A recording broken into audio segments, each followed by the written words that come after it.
So much offseason conversation going on about Jaden Ivey's fit with the Detroit Pistons moving forward. What is his true value here to the franchise? Let's unpack it and talk about it a little bit right here on Top Title Detroit. Let's go.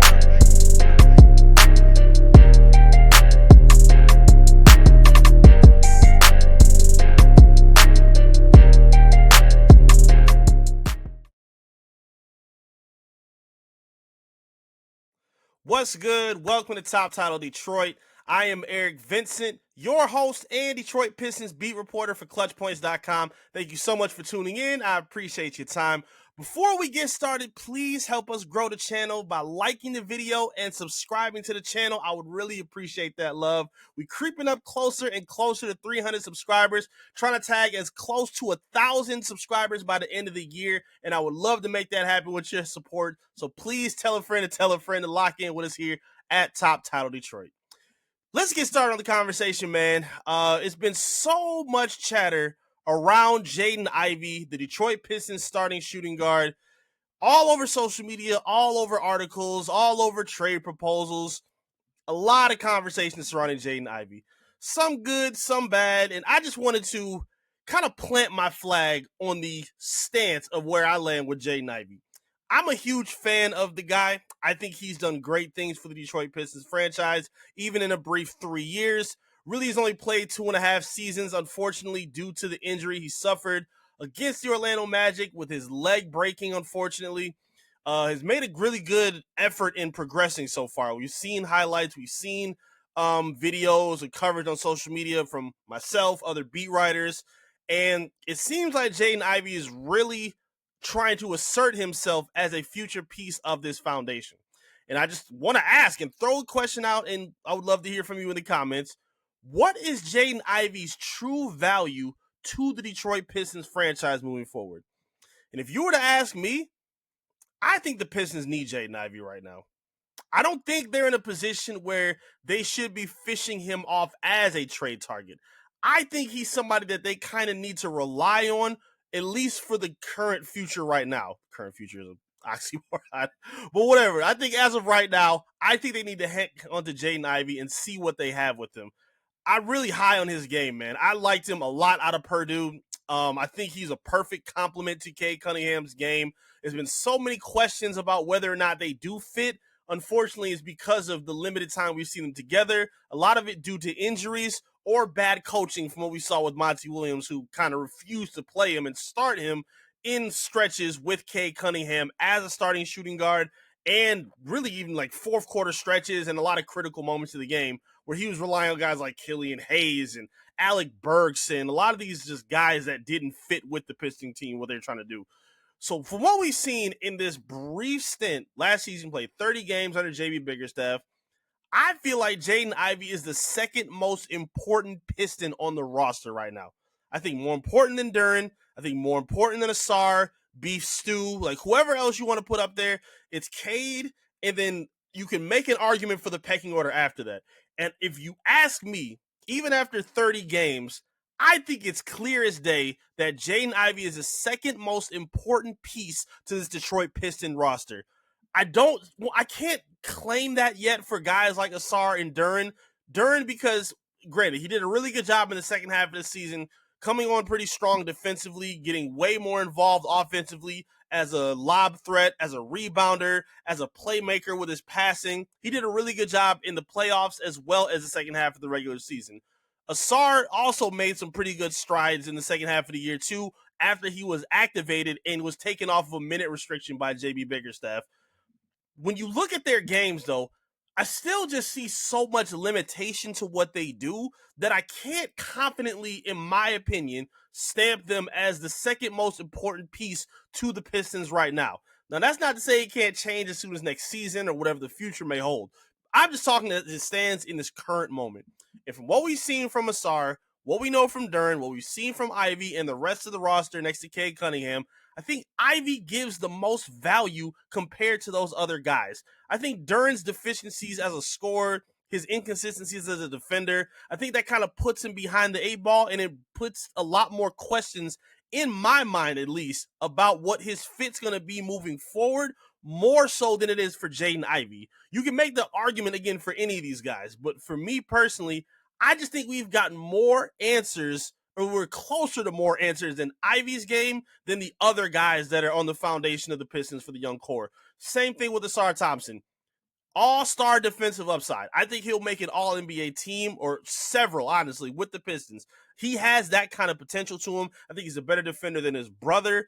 And I think before the Jalen Brunson playoff series, we hadn't really seen a lot of stars or veterans like take advantage of the matchup against Ausar Thompson. We've seen Ausar lock up guys like Jason Tatum. We've seen him give guys like even Brunson in the regular season. We've seen him give him problems. We've seen him give guys like SGA problems. Like, he's a very locked in and dialed in defender on ball and as a team off ball defender as well. However, his offensive deficiencies are too glaring to just ignore. And I think it's time that we're honest about that. The potential is there. The athleticism is there. The speed is there. The size is there. The ability can get there. It's still just so much that we're waiting for. Again, good passer, really good job in the open floor, especially running with Cade and Duren. He does a good job of moving off ball. We've seen him in some stretches start to get comfortable with initiating offenses so the opponents can't double team Cade Cunningham immediately once he gets the ball. So we see a lot of value in Ausar's game, but his lack of ability to generate buckets on his own or for others, maybe not for others, because he does do a good job of setting up other guys, so I won't even say that. More so for himself, which I think is just as or more important, especially as your wing player. We've seen defenses completely just turn their backs to Ausar Thompson when he has the ball on the perimeter. Draymond Green literally did that in a home game against the Pistons earlier this season. He had the ball on the wing, and Draymond turned around immediately. Ausar shot a three and bricked it. It's not about just the fact that he's not making his shots right now. It's the fact that he doesn't command enough attention away from other Pistons to take advantage of mismatches or to create mismatches with his scoring prowess. The same thing with Beef Stew when they tried to put him at their stretch four position a couple years ago under Monty Williams. It didn't work because, not that he wasn't shooting better numbers, because he was, but teams weren't respecting his shot.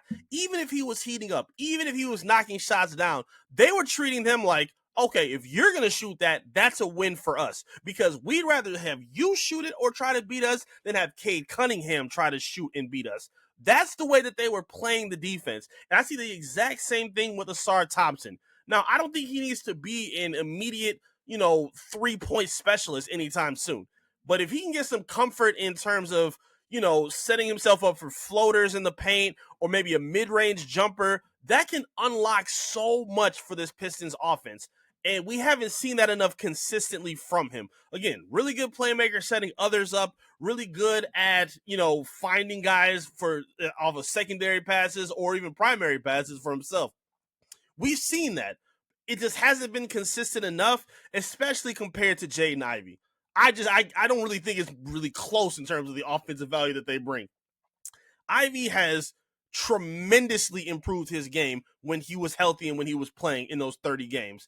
17 points a game, 4 rebounds, 4 assists, career high shooting numbers, 46% from the field, and 41% from three.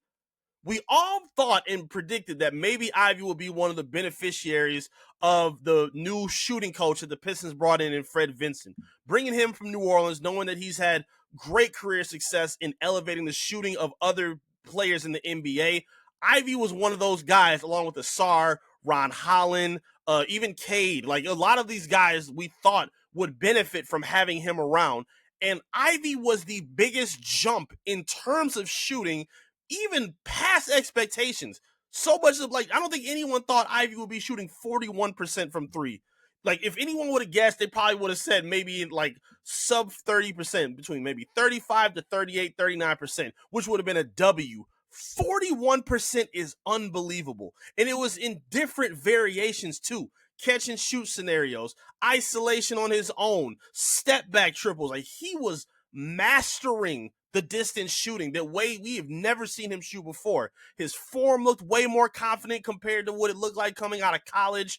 He just looked way more fluid, and from all three levels too. The mid-range confidence was there. The confidence to get to the paint and to the rim was there. His finishing definitely needs some improvement, but I still believe with his speed and athleticism, he is, to me, on the best Piston on the roster in terms of creating contact and getting to the rim. Not necessarily finishing at the rim, but just getting there and the ability to draw contact because of his speed and his body control at the rim. He's fantastic in that regard. And based on the way the Pistons like to play, which is defense first and getting transition buckets as their two primary focuses, I think that solves for what Jaden Ivey does perfectly. Now, I don't think Ivey needs to be this lockdown defender because that's still one of the things he can improve most on in his game. When you finally have Ausar Thompson on the floor, which Jaden didn't have during the first 30 games because Ausar was still recovering from blood clots, all they had were the veterans and Malik Beasley, Tim Hardaway Jr., Tobias, who improved on defense. You had Ron Holland giving some help on defense. Beef Stew taking on perimeter matchups and matchups down low. We saw a lot of versatility needed without Ausar based on what they had available to them on defense. And to me, Ivey stepped up to the plate. Now, again, he wasn't Bruce Bowen or like Tayshaun or some lockdown, perimeter defender. But that's not what they need him to be at this point. Once Ausar comes back healthy and he's in the starting lineup, you now have the ability to slide him down to guard the third best player on the team. Those are the guys that kind of hide off in the corner and play passing lanes because you already have good enough defenders in Ausar and Cade Cunningham, who's a budding defender, to take on the best two opposition scorers against their opponents.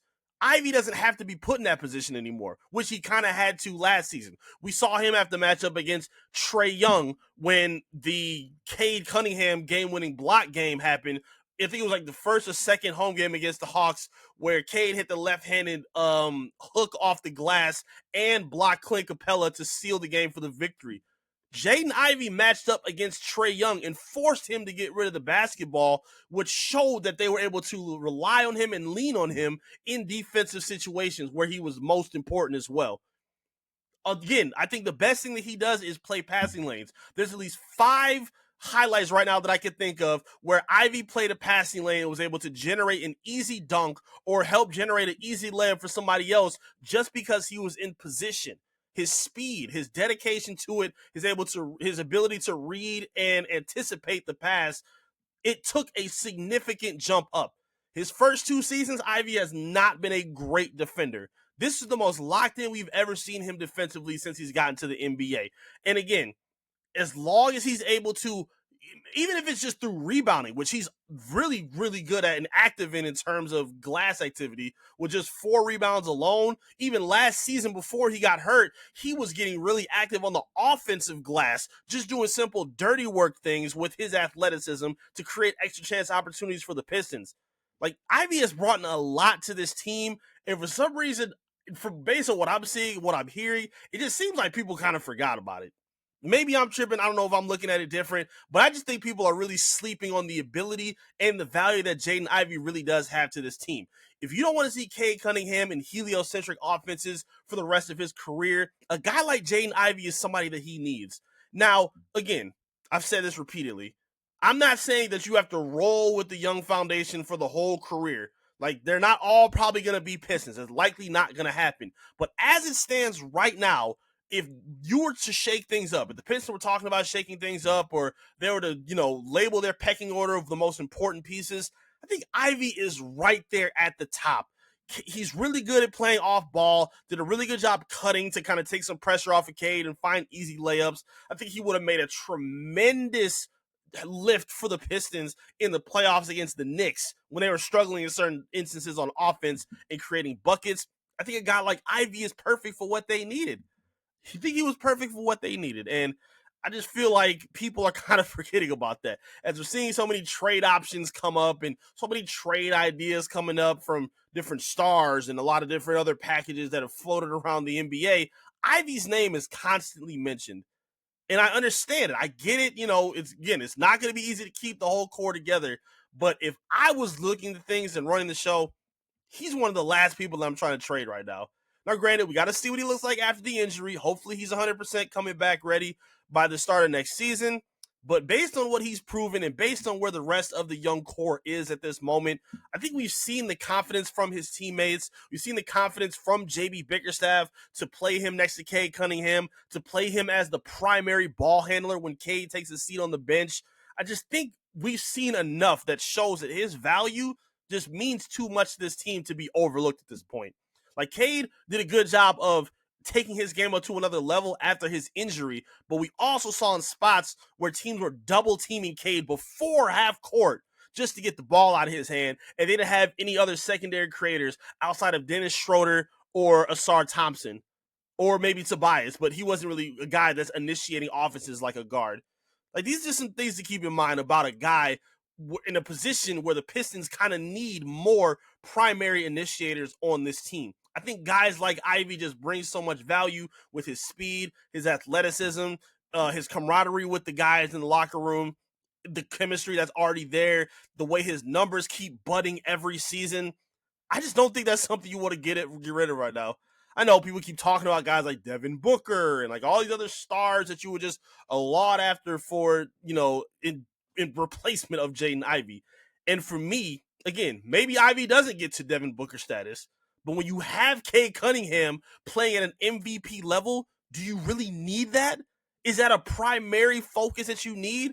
Because who's to say that's really going to get you to this contending spot that you want? They got to the first round of the playoffs and won 40 plus games without him for 50 plus games. I don't know, man. I just see it a little bit different. I think he's brought a lot of value to this team, and I don't think he's one of the names that should be mentioned in a lot of these trade packages that we're seeing. But that's just the way I see it. Talk to me in the comment section. I would love to hear from you. What do you think Jaden Ivey's value is to this team? Would you like to see him stay long term? Do you think he should probably be moved soon? What is your opinion on Jaden Ivey's game and his value to the Pistons' future? I would love to hear from you in the comment section. Talk to me there. Let your voice be heard. Again, you can lock in with me here by subscribing to the channel at Top Title Detroit. Lock in on my social media as well at I am Eric Vincent, and follow my beat reporting coverage at clutchpoints.com. There's a link within the channel right here on my page. You can check it out here. You can Google it. Hit me up on my social media. I'm trying to cover all the internet, and I would appreciate your support in the process. Thank you so much for being here. I appreciate y'all so much for tuning in. Again, please like the video, subscribe to the channel, and I'm going to see you again soon right here on Top Title Detroit. Peace.